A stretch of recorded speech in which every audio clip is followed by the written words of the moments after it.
আসসালামু আলাইকুম প্রিয় বন্ধুরা, আপনাদেরকে প্রথমে দেখাচ্ছি আকাশের অবস্থা দেখেন। আজকে গত শুক্রবার প্রচণ্ড বৃষ্টি হয়েছে, আজকে শনিবার, আজকে কিন্তু বৃষ্টি হয়েছে।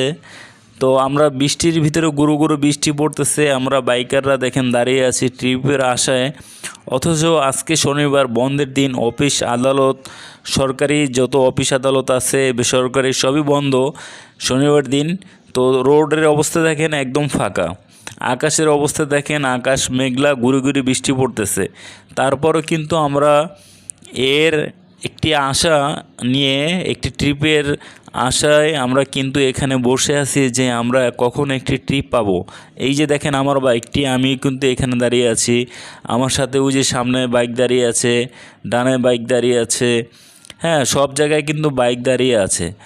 এখন ঘটনা হচ্ছে, ওই যে দেখেন বাইক দাঁড়িয়ে আছে, যাত্রী উঠাচ্ছে, যাত্রীর সাথে কথা বলতেছে। তো কথা হচ্ছে শুক্রবার শনিবার এমনিতেই বন্ধের দিন, তারপরে হচ্ছে আপনার বৃষ্টি। তো শুক্রবার শনিবার তো বন্ধের দিন, সে সময় ট্রিপ থাকে না, না বললেই চলে। তারপর হচ্ছে বৃষ্টির দিনে কিন্তু বাইকে কোনো যাত্রী উঠতে চায় না। তো আমি এক যাত্রীকে বললাম, ভাই যাবেন? সে যাত্রী আমাকে উত্তর দিল যে ভাই বাইকে বৃষ্টিতে ভিজে যাব না, আমি সিএনজিতে যাব। সিএনজিতে চলে গেল। তো এইভাবে কিন্তু আমাদের বৃষ্টি হলে কিন্তু আমাদের খুব সমস্যা হয়ে যায়। আমরা যারা রাইড শেয়ার যারা করি, সামনে বৃষ্টির দিন আসতেছে, সে সময় দেখা যাবে যে হয়তো ইনকামটা আমাদের অনেক কমে যাবে।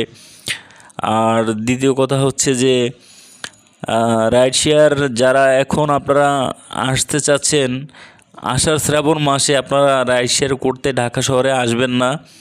আপনারা আষাঢ় শ্রাবণ মাস বাদ দিয়ে তারপর আপনারা আসেন, তাহলে আপনারা লাভবান হবেন, ভালো টাকা ইনকাম করতে পারবেন, মোটামুটি চলতে পারবেন। এখন অবস্থা দেখেন, আমরা কিন্তু এই গুড়ি গুড়ি বৃষ্টিতে বসে আছি। তারপরে এখান থেকে একটা ট্রিপ পেলাম, গুলিস্তান নিয়ে গেলাম। গুলিস্তান যেতে যেতে মনে করেন একদম পুরো ভিজে গেছি। এখন ঠান্ডা লেগে গেছে, শরীর গরম গরম ভাব লাগতেছে, শরীরে হয়তো জ্বর আসবে। তো যাই হোক বন্ধুরা, আমি আপনাদেরকে যতটুকু ইনফরমেশন দিয়েছি আপনারা বুঝে নেবেন যে আসলে আমি কি আপনাদেরকে বোঝাতে চেয়েছি। তো বন্ধুরা, এই ছিল আমার আজকের ভিডিওটি যদি ভালো লাগে আপনাদের অবশ্যই লাইক করবেন, কমেন্ট করবেন, বেশি বেশি করে শেয়ার করবেন। ধন্যবাদ সবাইকে, সবাই ভালো থাকবেন। আল্লাহ হাফেজ।